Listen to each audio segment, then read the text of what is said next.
absolutely love to know if anything like this has happened to anyone else out there. And once again, thank you, Grandma.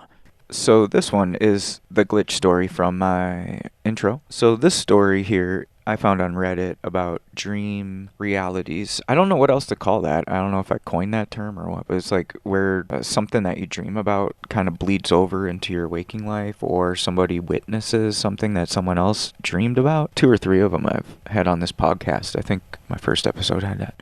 So I'm just going to read this verbatim. He says, I'm posting on a throwaway because I feel like I'm being hunted or something. Healthy dose of paranoia, I guess. I work night shifts in a group home with mentally handicapped individuals. Basically, I watch over them as they sleep. So last night, a power switch turned on without provocation. It's a pretty hefty switch, and both I and my coworker were kind of perturbed by it. Not a big deal, he's into odd stuff. I'm not. I brush it off as whatever. Today, or rather yesterday afternoon, I don't know when this was posted, I didn't look, but writing the next day, I was sleeping and I dreamt I was hopping through different timelines of myself. What makes it weird is I usually don't dream. I very rarely have vivid dreams, and the ending where I was looking in the mirror and said, "This is going to seem like a dream, but when you wake up, call your cousin and look out for watchers and copycats. Good night, little boy." I woke up freaked out and called my cousin and asked if she has had any time-traveling dreams recently, and she said, yeah, just this morning. Maybe I should have pursued answers, but it was so out of any conversation we've ever had, we laughed about it and switched topics. I chalked it up to coincidence and me being crazy and went about my day. Last thing is I'm at work now, and about 10 minutes before writing this, I went to go turn off the light to a nonverbal. That means, like he has in parentheses, very few words, repeats nonsensical babble. I go turn off a light in a nonverbal client's room, and he very clearly looked me in the eyes and said, "Good night, little boy."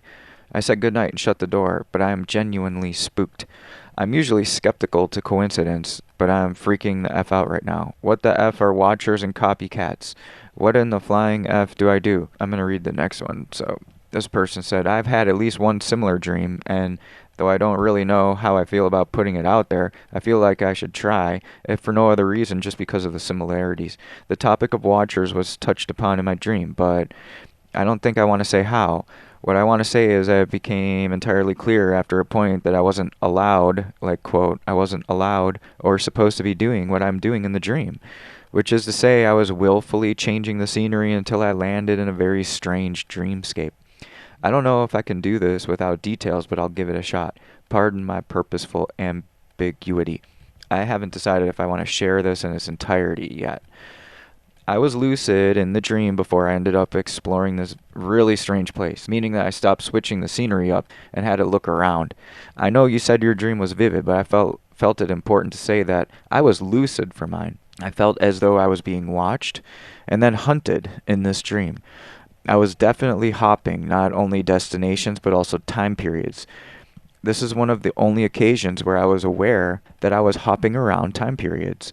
I only noticed one other person who had any seeming thought but didn't recognize them, and to this day I don't think I've met them here.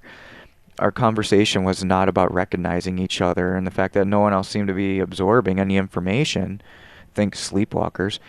There was a lot of information to absorb, so it was very strange when I could only get the attention of one other person.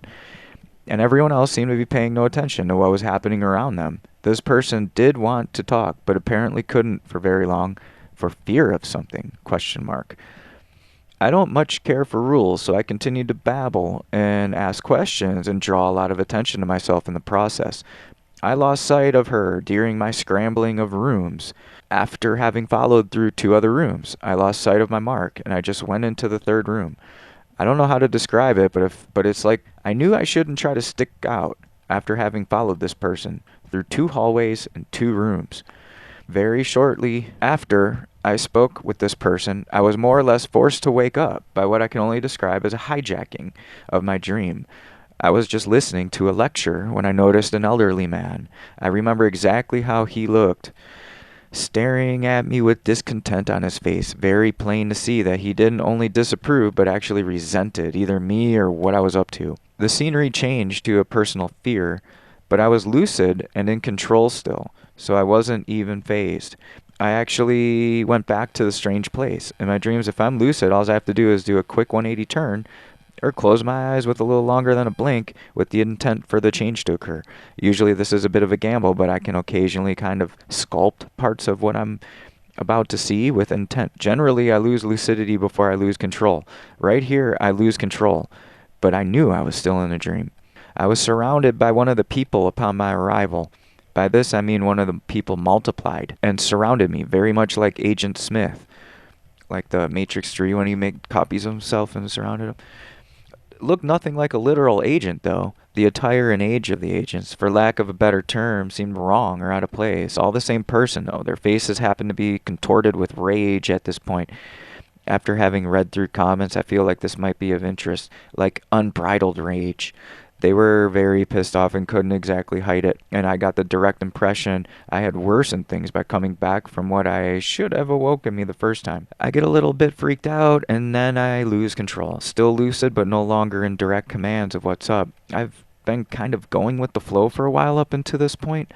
I've been thinking this is why my dream degenerated. I even wrote that as a footnote. I'm being very ambiguous on purpose, but basically at this point, I'm transported back to my personal fear, and then I'm stuck there instantaneously. One moment I'm in this place, the next I'm in the other. This part felt a bit too real for my liking, but I woke up regardless, shaken by the in-dream death, but not too stirred so as to not grab my journal. I then recorded as much as I could recall. It's still an unsettling read for me. I kind of want to post it now after reading about your experience. I wonder how many other... I should start talking about other stuff, but at first they chalked it up to an overactive imagination, but it seems so foreign to the setting and the people and the stuff. I don't know what to think about all that. I mean, dreaming, especially when you're lucid, that's just like your consciousness being kind of pure and out there, so who knows what's possible, right? Alright, I'd like to thank everybody for checking out the podcast, and the music has been Downbeat 88. The intro song is The Dark, and the outro song is Moment of Peace, and that's Downbeat and the numbers 88. Those are available for free to download on Patreon. So thank you so much, and any weird stories you want to email to me and share and have me read them on the air the email is ParadoxWalkPodcast@protonmail.com. Alright, thanks so much for listening. Have a good day. Bye.